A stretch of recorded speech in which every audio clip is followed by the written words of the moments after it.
అవునే రజిత, ఇంతకీ మన ఇల్లేనా అనేది బర్ల వాసన, మన ఆవుల వాసన అత్తలేదే. కాదు, అయ్యో పక్కింటోళ్ళది. నిన్ను నావు నరక. ఇంతకు ముందు షవులు కండ్లే వీకినాయి.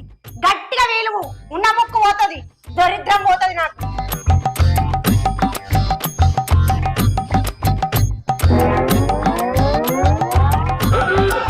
రజిత, మన ఇల్లు కాదే ఇది, మన ఇల్లు కాదు.